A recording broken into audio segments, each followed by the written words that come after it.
নমস্কার দর্শকবৃন্দ, আপনারা দেখছেন আজকের পর একসঙ্গে রয়েছি আমি সৌমেন্দ্র পাল।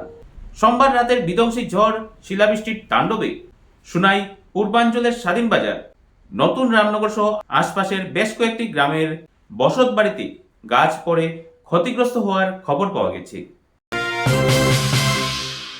সোমবার রাত আনুমানিক 11:15 নাগাদ বয়ে আসা ঝড়ের তাণ্ডবে উড়িয়ে নিয়ে যায় অনেক মানুষের ঘরের টিনের ছাউনি। বৃষ্টির জলে ভিজে নষ্ট হয়ে যায় ঘরে থাকা বিভিন্ন আসবাবপত্র, তাছাড়া ঘরে থাকা যাবতীয় নথিপত্র ভিজে যায়। এছাড়া স্বাধীন বাজার এলাকায় দোকানের টিন উড়ে এসে রাস্তায় পাশে পড়ে যায়। অনেক গাছ পড়েও ক্ষতিগ্রস্ত হয়, কিন্তু বর্তমানে টিন উড়ে যাওয়াতে তারা বিপাকে পড়েছেন। বসতঘর মেরামতির জন্য বিভাগীয় কর্তৃপক্ষের পাশাপাশি জেলা শাসকের হস্তক্ষেপ কামনা করেছেন ক্ষতিগ্রস্তরা।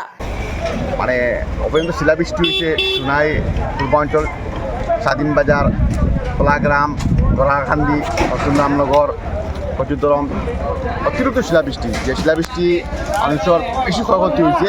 ক্ষয়ক্ষতিটা যেমন মানুষের ঘরের টিন টোটালি নষ্ট হয়ে গেছে, গাড়ি যা আছে গাড়ি গ্লাস গ্লাস সব কিছু ভাঙ গেছে, অতিরিক্ত ক্ষয়ক্ষতি হয়েছে।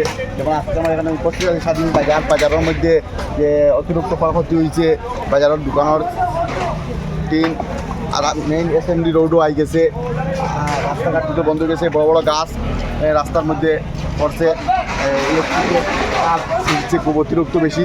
যে অতিরিক্ত ক্ষয়ক্ষতি হয়েছে, সবচেয়ে বেশি বড় কথা হইলো যে আমরা আজকে প্রায় 5-3 দিন কারেন্ট ইলেকট্রিসিটি মানে আর খুব কষ্ট।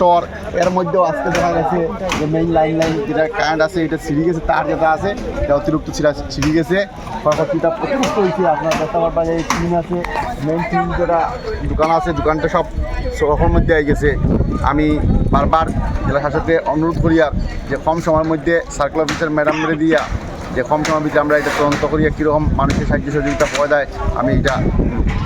ঝড় তুফানে আমার ঘরের অবস্থা খুব কাহিল। আমার ঘরের মধ্যে 2টা ফিজিক্যালি হ্যান্ডিক্যাপ মানুষ, আমার ভাই এবং বোন, আমার মা 80 বছরের বৃদ্ধ মা এবং আমার একটা মেয়ে, আমার ফ্যামিলি লইয়া যখন তুফানে আমার ঘর ফেলাইছে। মানুষ মরার খুব সম্ভাবনা আছে, কিন্তু আমার আল্লাহ আমার মানুষগুলো আমি বাঁচিয়েছি। এখানে চকির তলে আমি বাঁচিয়েছি, নাহলে বাঁচার কোনো ওখানে 6 জন মানুষ মারা গেলাম। বর্তমানে আমি অসহায়।